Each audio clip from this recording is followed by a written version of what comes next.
Uma contribuição significativa para a área jurídica, abordando temas relevantes do direito penal e do processo penal, sempre com um enfoque na importância das garantias fundamentais que sustentam o Estado democrático de direito. Assim é o livro Caminhos da Liberdade, do advogado criminalista, escritor e professor associado de Direito Processual e Penal da Universidade Federal da Bahia, César de Faria Júnior. Livro que vai ser lançado hoje, sexta-feira, às 6h30 da noite, na Faculdade de Direito da Universidade Federal da Bahia. É sobre a obra que a gente conversa, sim, claro, com o advogado César de Faria Júnior, nosso convidado aqui no Issa Bahia. Um prazer recebê-lo.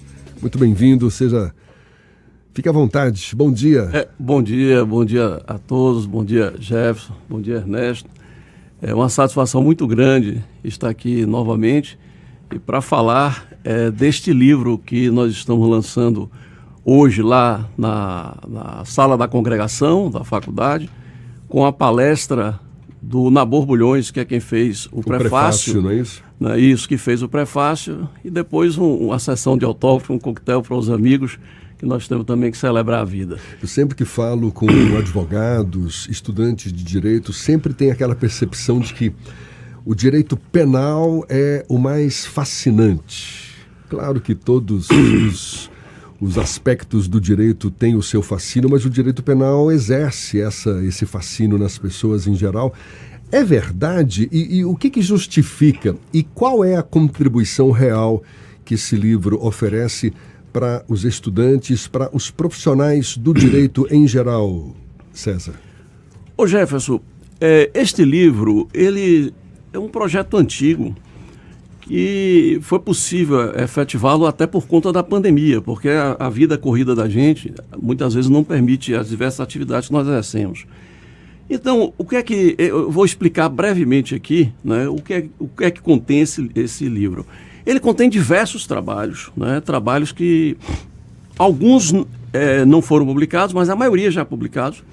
Trabalhos jurídicos na primeira parte, mas sempre à luz da Constituição, como você bem disse na abertura, sempre em defesa dos direitos e garantias fundamentais. Isso é até bem apanhado no prefácio, né, por Nabor Bulhões, quando ele diz aqui, eu vou até dizendo as palavras dele, embora os trabalhos reunidos tratem dos mais diversos temas de direito penal e processo penal, há nele certamente um eixo aglutinador, que consiste numa espécie de cantos firmes a exaltar a preservação das garantias fundamentais típicas de um Estado democrático de direito. E aí ele diz, sublinha um importante atributo da obra, a unidade na pluralidade. Olha, foi interessante realmente fazer essa seleção desses trabalhos, porque eu mesmo me dei conta disso, porque mudam os temas, mas não muda nunca, não se transige nunca com os direitos e garantias fundamentais. Seja em qualquer situação, sem viés ideológicos, sem viés partidários, não tem isso aqui nesse trabalho. Então, por exemplo, rapidamente aqui, a abertura do trabalho é com um capítulo, que é o mesmo capítulo da minha tese de doutorado, que eu não publiquei. Nessa vida corrida, normalmente se publica a tese somente de doutorado. E só para lembrar, esse primeiro capítulo, ele foi motivado, né, pela execução do eletricista brasileiro Jean Charles de Menezes, lá em Londres, né, na estação de Londres, né, metralhado lá com 11 tiros. É o processo penal do inimigo. Então o nome já vai... É uma crítica que eu faço ao alemão Günther Jacobs, ao seu direito penal do inimigo. E outros trabalhos, né, tem também nessa primeira parte, sempre à luz da Constituição, né, e inclusive um que foi ressaltado até no jornal, pela matéria que eu agradeço do Jornal à Tarde de hoje, o alcance da presunção de inocência na Constituição de 88. Ora, esse trabalho até... que foi publicado, eu fiz até com o objetivo mesmo de ser utilizado nas AD6, aquelas ações de direta constitucionalidade que foram julgadas em 2019, em 7 de novembro de 2019, a 44, 45 e 54. Porque eu sou conselheiro nacional da ABACRIM, Associação Brasileira dos Advogados Criminalistas, e faço parte da comissão Amicus Curiae. Então, esse trabalho serviu de base para a Abacrim e foi sustentado por Lênio Streck no julgamento, né? Então, veja, eu estou aqui, defendi aqui o quê? O que a Constituição foi uma opção do legislador constituinte. Né? O que é, só para concluir, que é o seguinte: o alcance da presunção de inocência ele é muito claro na Constituição quando diz que até o trânsito em julgado da sentença penal condenatória.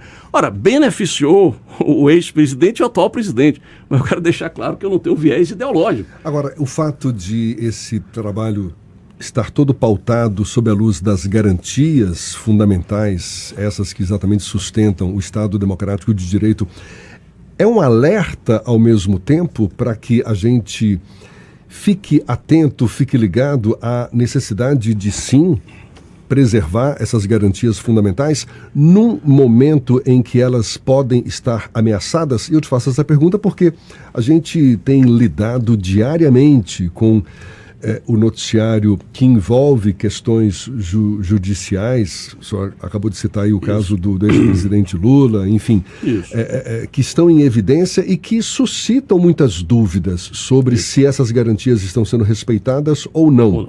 É por aí? Exatamente. Porque ao longo da minha trajetória como advogado e professor, minha modesta contribuição sempre foi nesse sentido da preservação do Estado Democrático de Direito.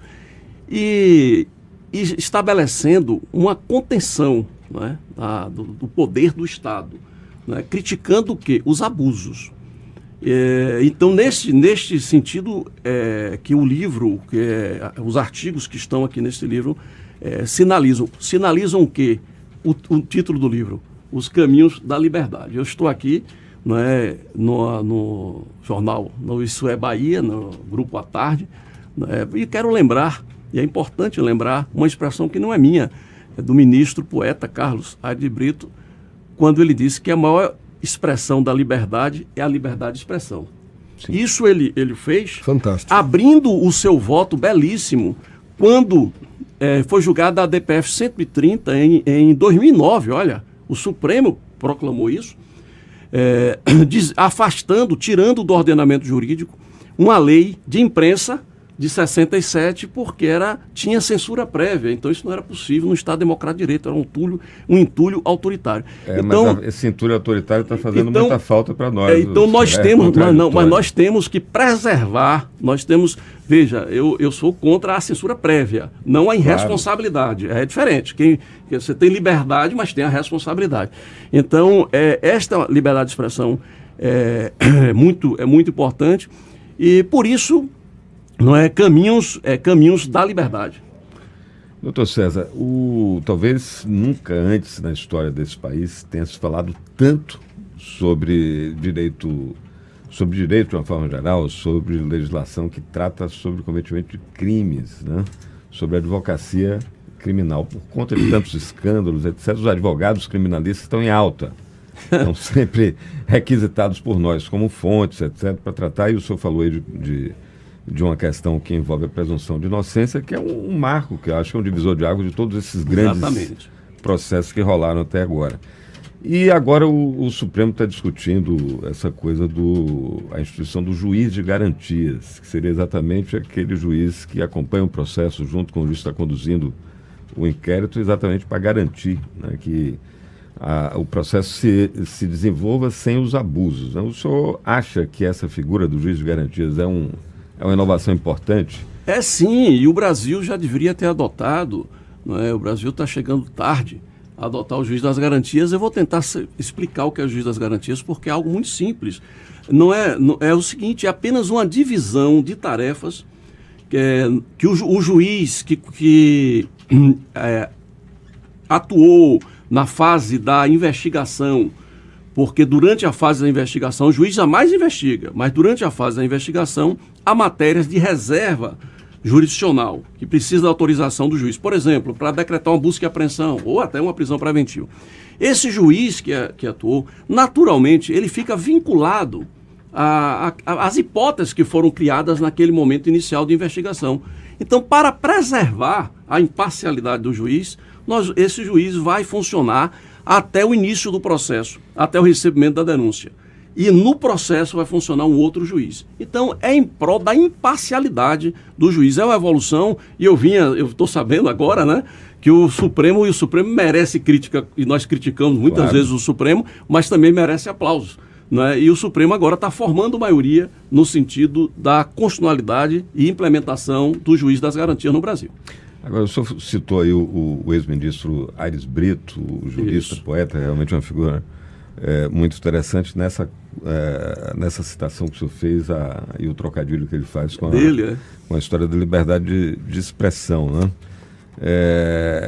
Na sua opinião, o STF, especificamente o ministro Alexandre de Moraes, nas decisões mais duras e mais polêmicas que ele tem tomado, em tese para defender o regime democrático, mas algumas dessas decisões elas podem ser entendidas também como algo parecido com censura, ou se criar o precedente para que mais adiante um outro ministro com outra orientação, com base nesses precedentes, possa, por exemplo, determinar que o Grupo à Tarde não pode cobrir determinado assunto. Perfeito, Ernesto. Isso é muito perigoso, porque os precedentes são abertos quando há o aplauso da população.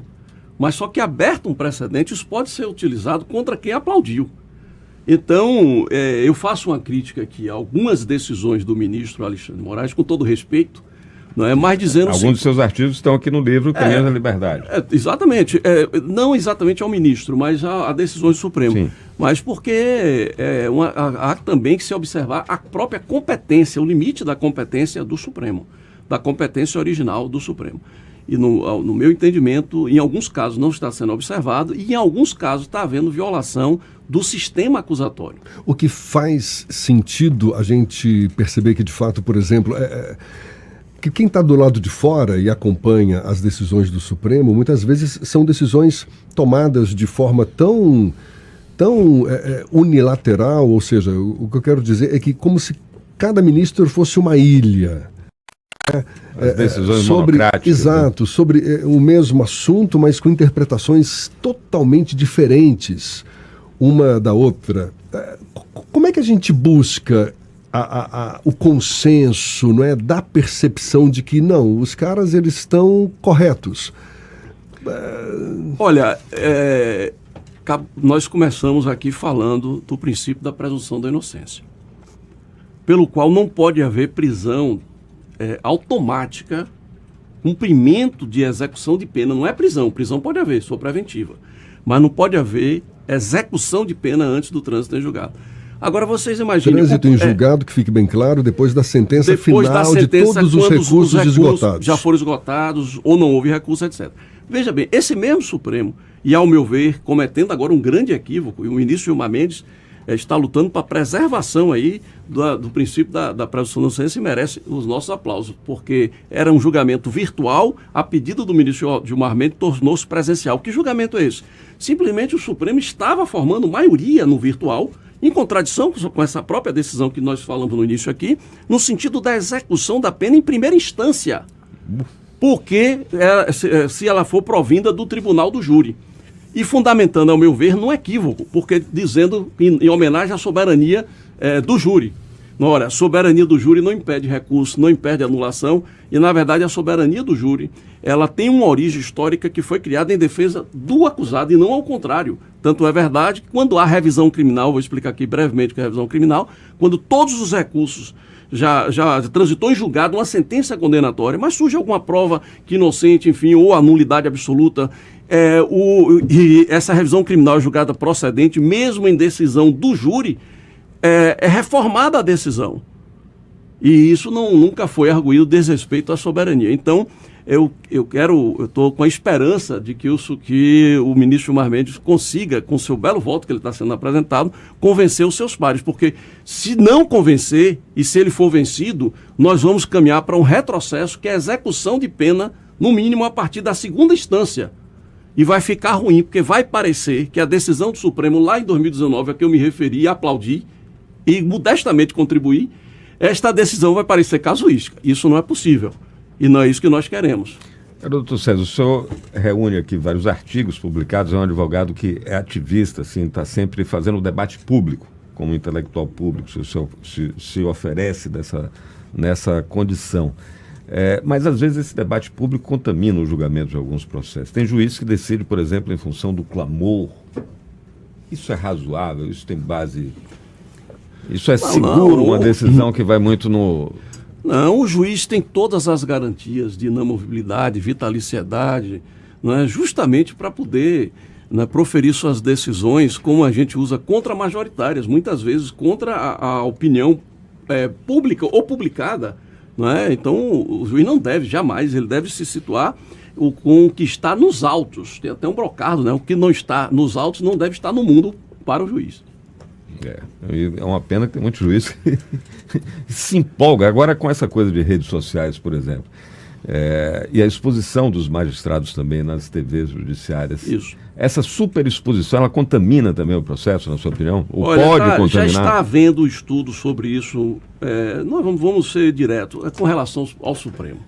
Não é? Foi o ministro Marco Aurélio, que inaugurou a TV Justiça, e com isso nós temos um lado muito positivo, né? A transparência total e também o conhecimento da população. Hoje já se diz isso, se conhece os 11 juízes e não se conhece os 11 da seleção brasileira. Né? Isso é um lado positivo, mas tem um outro lado também, o efeito colateral desse remédio que está sendo estudado mesmo cientificamente, porque aí onde entra a vaidade, né, os votos passaram a ser mais longos, as disputas intelectuais, e o juiz não deveria, infelizmente, mas é humano, mas ele não deveria ficar preocupado em ser popular.